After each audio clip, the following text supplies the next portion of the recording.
Hey there, Masters of the Universe fans, this is Wesatron. Today we're going to be taking a look at the Matty Collector Masters of the Universe Classics Ram Man action figure. This figure has been sought after for many years by fans and is the first oversized figure for the 2013 year. Just so you guys get an idea on the packaging, this is the size of a normal package. So you can see this guy is enormous, at least in packaging. We don't have him out yet, but pretty much same basic style as the other Masters of the Universe Classics figures.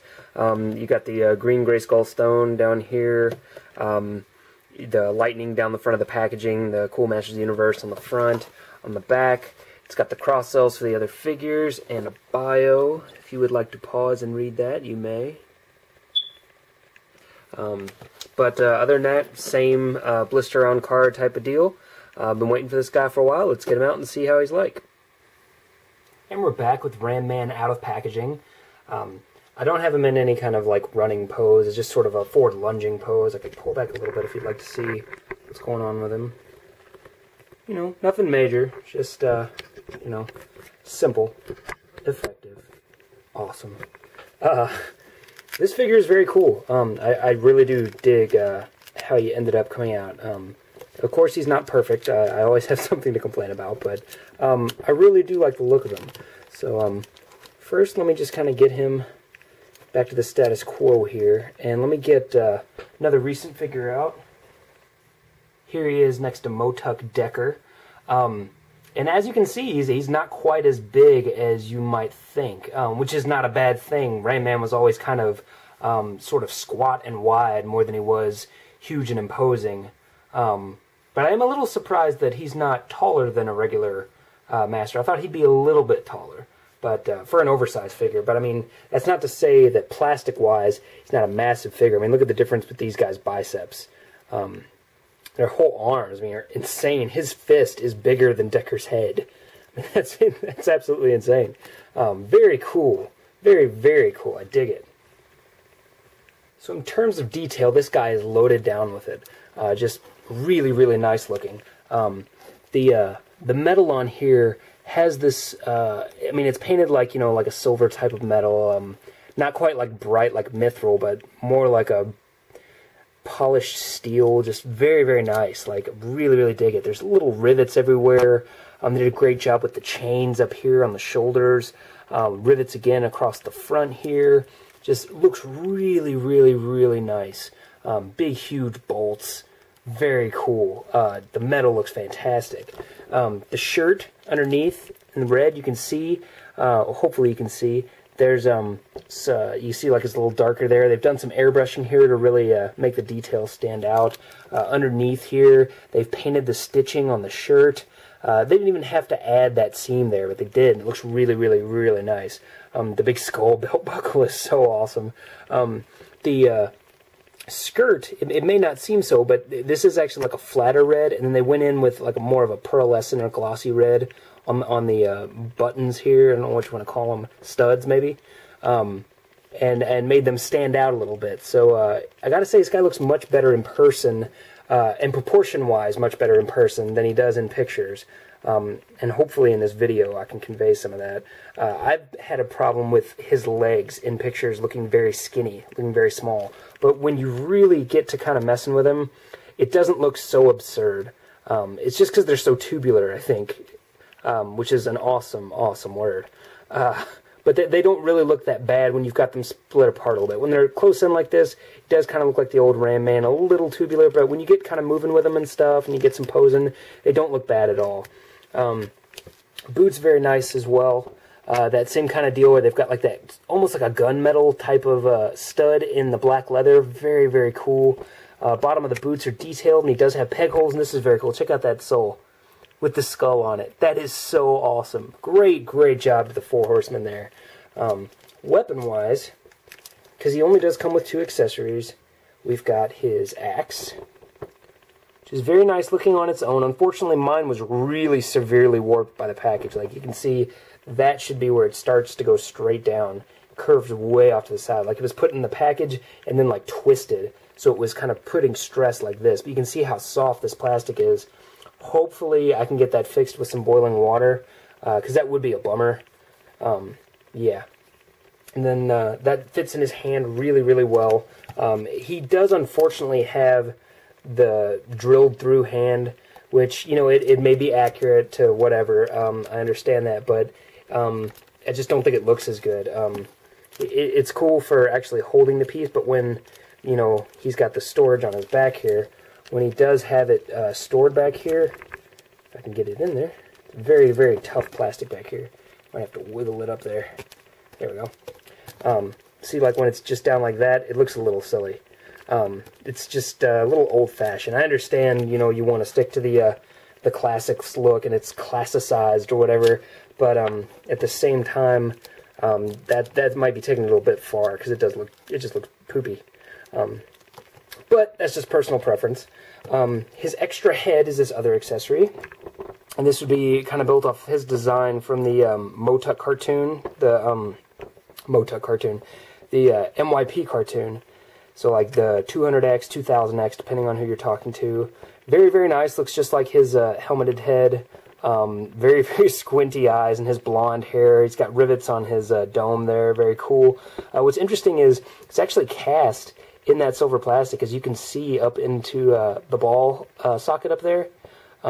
That's interesting to me. I figured that they would have cast it in like either yellow or this pasty color here. But yeah, neat. His head on here, it's kind of tough to get your hand around just because he's got this big collar. But you can, I kind of get my thumb up underneath, pop it off that way, and then you can pop on his other head just like that, and there you go, all set. So that's pretty cool. But I really, personally, I don't know what I'm going to do with this. It's going to go in a bag. This is really the only head for Ram Man for me. Even though I'm a huge MYP fan, this is what he looks like. This looks silly. Who wants a leisure Ram Man anyway, right? So, yeah, this guy looks really outstanding. The head is really, really nicely done. There's not a lot of detail on the helmet, but it definitely fits with his look from both the cartoon and the previous toys. Really, really dig it. And I think the kind of weird scowling face looks a lot better under the helmet than it does out on its own. So, yeah, very, very, very nice. Love the veins in the arms there. They did a great job. The hands are so detailed. I mean, you really get a good look at those hands. Gosh, the wrinkles in the knuckles and the palms, just amazing. But, okay, anyway, articulation-wise, this guy, as you saw, has a ball-jointed neck. He can easily look left and right. Because of the length of the helmet and how the chest is designed, as he turns it, sometimes it wants to pop up and look up instead of down. His down motion is actually severely limited. You can see he can't look down at all unless you use the ab crunch, which you can do. It's up to you. He can look up a decent amount. Not too bad. We've got swivel hinges in the shoulders. So they're a little blocked by the shoulder armor, but the armor is pliable, as you can see there. So it's not going to block them too bad. You just might have to move them out a little bit to keep spinning all the way around. We've got the hinges go out to about there. So very nice range on those. Swivels in the biceps. This hinged elbow, you can see that that's a really, really big peg area that they've used there. I'm glad they went with a large peg like that. And this has a very smooth motion to it. Like, I know it looks like it's all like ratchety, but it's actually really, really smooth. I really like the joint they use there. It's tight but smooth. I dig it. Swivels in the wrist all the way around. Very nice. Swivel in the waist, which is very tight and very like solid. It feels good. We've got the hinge in the midsection, so he can go forward a little bit and back a little bit, and then that's about his midpoint. Very nice there. You know, it's not like the best in the world, but it's pretty good for a large figure like this. He's got kind of a flat front, so they were able to work a little bit in there. We've got swivel hinges in the hips. I don't want to say swivels there, but I'll show you that in a second. So we got forward motion, backwards motion, and then motion out to the sides. And the skirt is really tough on these. Like, you can kind of move them forward and stuff, but it will block it a little bit, but you're not going to put him in any really crazy poses anyway. It's probably going to be either walking, running, or standing still. So nothing too crazy. At the top here, if you can see in here, this is actually a separate piece from this joint. As you can see, there's just the tiniest bit of wiggle in there. But there's no turning action. Like, it feels like there should be, but it doesn't turn on mine on either leg. So I don't know what's up with that. I'm surprised. They do have the ball, or the swivel hinge in the knees, which is neat because it's hidden by the style of the pants, but I really would have expected that they would have had a cut up there just to make that motion a little better, because down here, you see it's sort of cut up over the back of the ball, so when you turn it as a swivel joint, it's not going to work very well. So the hinge doesn't work great, but it's okay. You know, nowhere near 90 degrees, you can see it bends about that much. But see, here's where you could swivel it, and you can see you get a little bit of rock in there, but not a lot, because it's going to butt up against the edge where it's not cut out anymore. So that's a bit of a bummer for me. I would have liked a little bit more motion there, just so like when you move him like this, you kind of work with a little bit. But he still does have the swivels and the boot tops, and he's got hinges in the feet, which go back only that far and forward about that far. So better forward movement than back. He's got the slightest bit of rocker, almost to the point where I wouldn't call it a rocker, because there's almost nothing there. So it's kind of like Mattel cheating and saying that there's a rocker when there's not. I don't know why they even bothered adding it if they weren't going to make it useful. So this guy, I believe, was 25. No, wait a minute, that's the regular price. Maybe he was 30 on Matty Collector. No longer available. Only up for a very short amount of time. A very solid action figure for what you get in terms of MOTUC pricing. $30 is about average, I would guess. You know, the standard figures are about 25 now, so getting, you know, the extra beef of this guy, an extra $5 isn't bad, especially considering it's all new. Every single bit of it is new sculpting, so not much they could do about that to recoup their costs, and they're not going to get more reuse out of this guy. I mean, maybe the biceps. I don't really know what else they could do. Maybe I'll be surprised. Maybe they'll do something awesome, but that's pretty much all I can see that they could do with it.